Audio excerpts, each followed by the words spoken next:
33 minutos na mga kaibigan, makalipas po ang alas 6 ng umaga.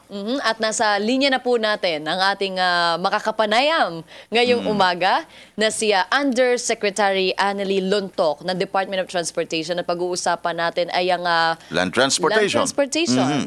At siyempre yung pag-saayos ng trapiko sa mga pangunahing kalsada sa Metro Manila. Magandang umaga po, Yusek Lontoc. Magandang umaga din naman sa inyong dalawa at sa inyong lahat ng mga tagapakinig. Yusek, good morning, ma'am. Good morning. Kumusta na kayo? Okay naman, mabuti naman. Ayan, kaya ako kayo kinukumusta, long time no see. Gawa na alala ko several years back na tayo ho'y nagkakaharap din sa programa sa PTV noong kayo ho'y pinuno naman ng noon ay ng LTFRB nung nagdaang mga taon. LTO, sorry, nung nagdaang mga taon, ano po? Mga 12 years ago. Yes. Mga 10 to 12 years ago. At sa inyo pong pagbabalik sa Department of Transportation, we understand na ang particular na tututukan nyo ay itong sektor ng land transportation, Yusek Lontoc, ma'am? Yes, totoo yun. Ang ibinigay na assignment sa atin ng ating kalihim ay ang road transportation infrastructure. So, ibig sabihin, yung lahat ng mga polisiya o plano para sa pagsasaayos ng ating mga panglupang transportasyon ay yun ang aking assignment ngayon. Ayun, mabigat pala. So, mabigat. Opo. And Yusek, sabi niyo po dun sa nakaraang Senate hearing, by 2018 to 2019, mararamdaman na po yung pagbabago sa lagay ng trapiko. Tama po ba, Yusek? Oo, tama yun. Yun yung ibig sabihin by the time ay matatapos na natin yung lahat ng yung mga nakaprograma natin ng mga infrastruktura kapareho ng ating mga intermodal transport system, terminal, yung ating mga bus rapid transit na ating gagawin sa ang plano ay sa 4 na ruta.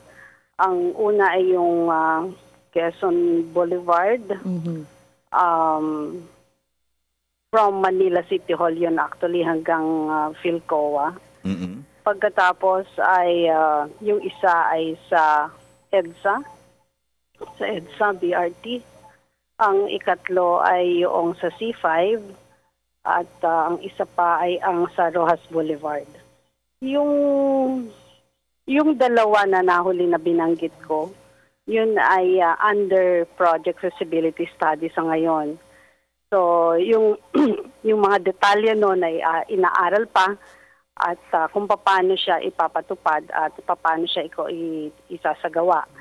Yung sa EDSA naman ay yun ay nakapasa na sa ICC board at ang susunod na kailangang i-hardle ay yung NEDA board approval. Yung sa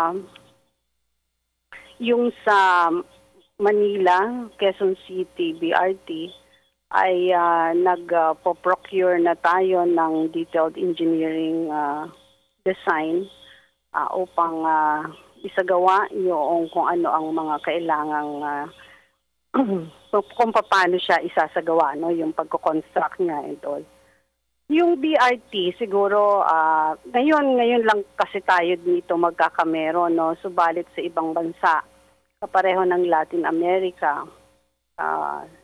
yung ating mga ASEAN na mga kalapit bansa, kapareho ng Indonesia, ng Korea. Ito ay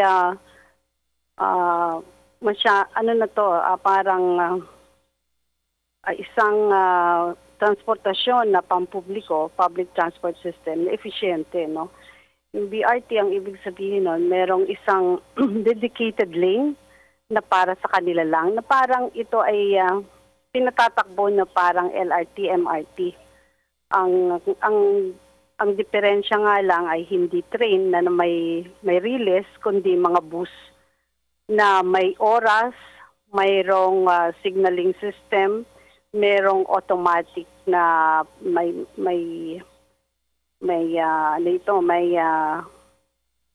yung kanyang iba sa gitna siya, no, sa median lane ang kanyang tatahakin na lane, at doon din sa gitna yung kanyang magiging station. So para hindi siya makakasagabal doon sa mga kumakanan ng mga sasakyan kung ito ay isasagawa sa pinakang tabi ng ating kalsada. Ayun. So sa lahat ng design sa buong mundo ay ganoon ang kanilang sinusunod dito. So, paano yun? No, kasi ito very efficient. Ang problema kasi natin ngayon ay napakadaming pribadong sasakyan. Yes. Kaya tayo nagkakaroon ng trapiko, no? Kasi for so many years, decades, hindi nakaagapay ang ating public transport system or ang urban transport system sa paglaki ng populasyon ng Metro Manila. Kaya nagkaroon tayo ng ganitong traffic. So hopefully by that time talagang magkakameron na tayo ng maayos na takbo. Kailangan kasi isaayos natin talaga yung ating public transport system. Yes. Kasi dapat gusto natin na yung mga may-ari yung mga nagdadala ng kotse pagpasok sa opisina o pagpasok sa kanilang eskwelahan ay gumamit na ng public transport system para hindi tayo maging matraffic na ganito. Opo. Tama. Yusek, halimbawa po, yung integration din ng land transport system dito sa ating existing na rail like the LRT 1, LRT 2, and the MRT train system natin. Nandyan din ang PNR. Halimbawa po, yun pong halimbawang ako I come from the South, Las Piñas. Kung halimbawa para ma-discourage nga, sabi nyo, yung pagdadala ng sariling sasakyan. Halimbawa, magdadrive ako hanggang sa may area ng Baclaran.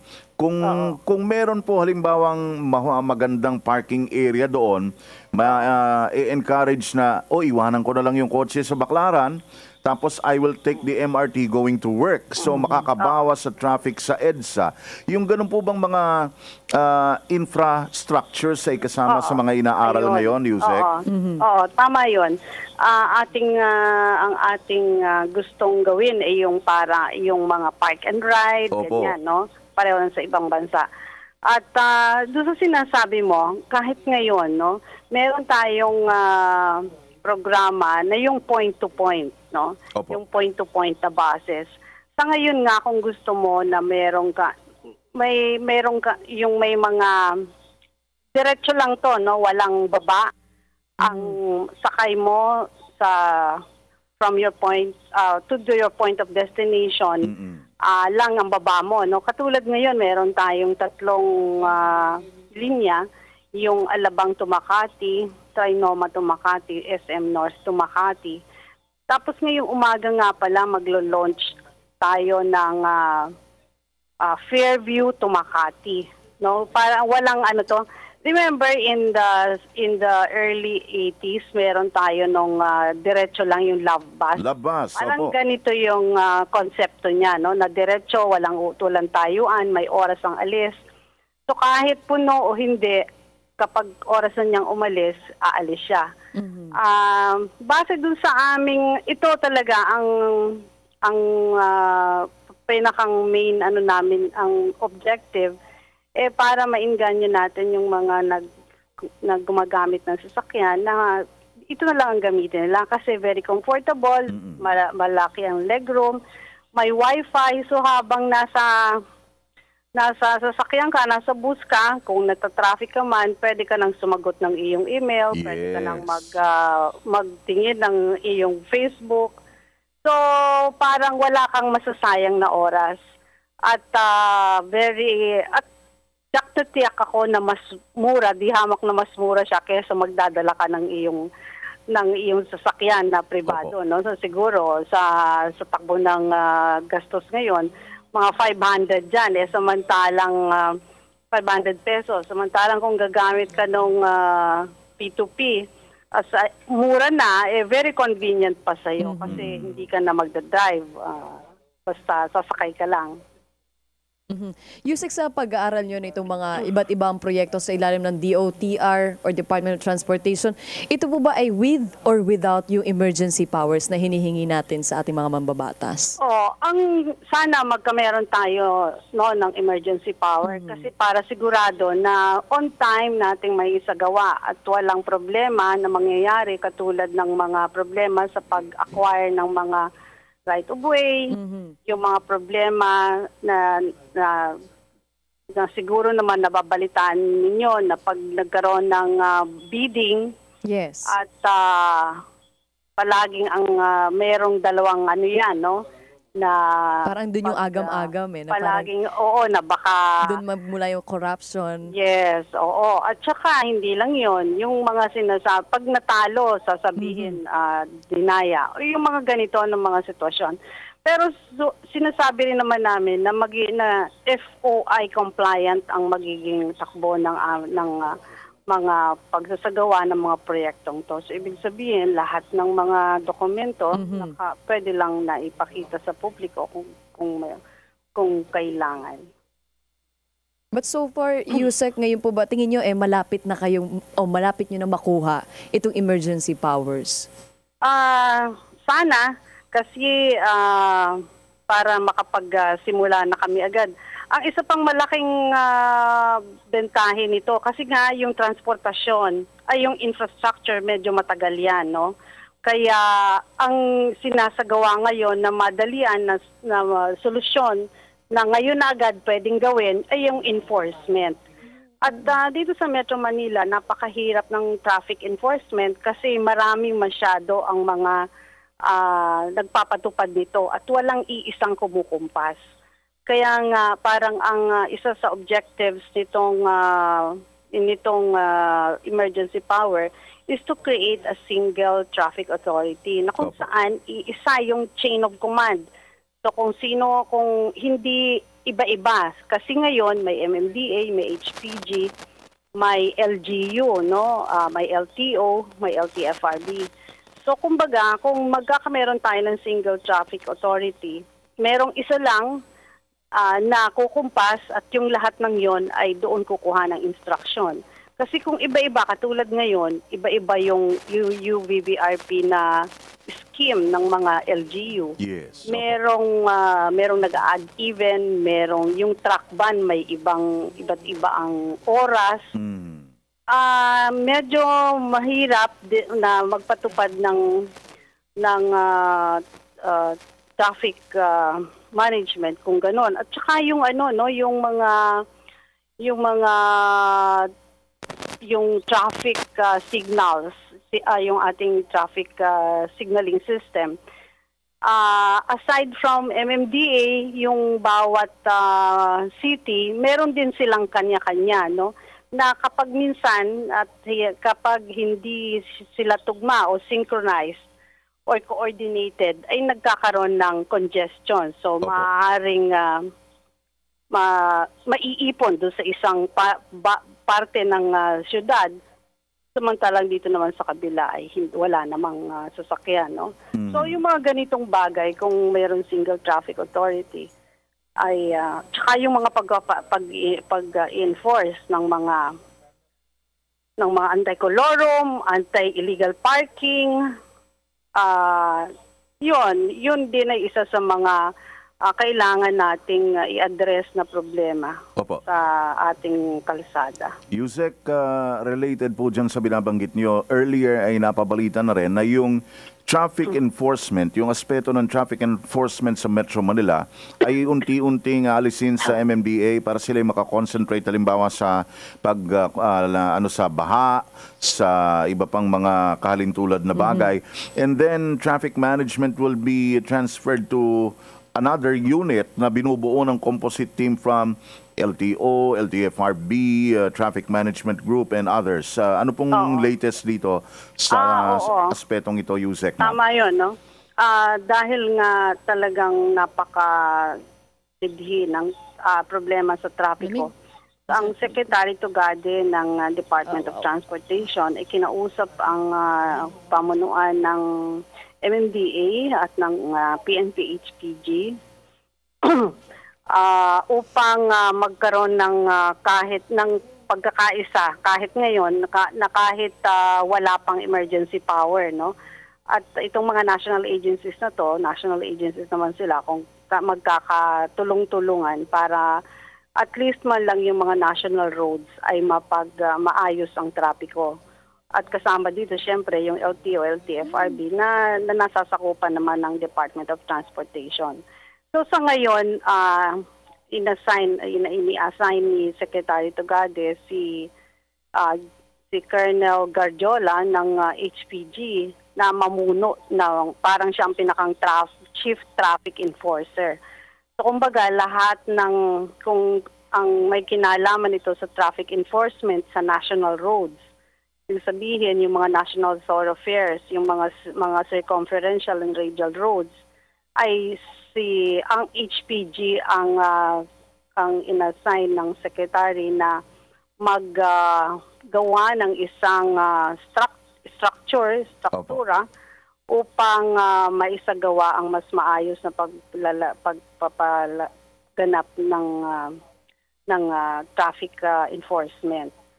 So parang ang plano dyan ay magkameron ng 10 sectors buong Metro Manila at ang bawat sektor ay kumbaga ay papamunuan ng isang opisyal na doon sa lugar na yon ay meron siyang anti-colorum campaign, meron silang anti-illegal parking.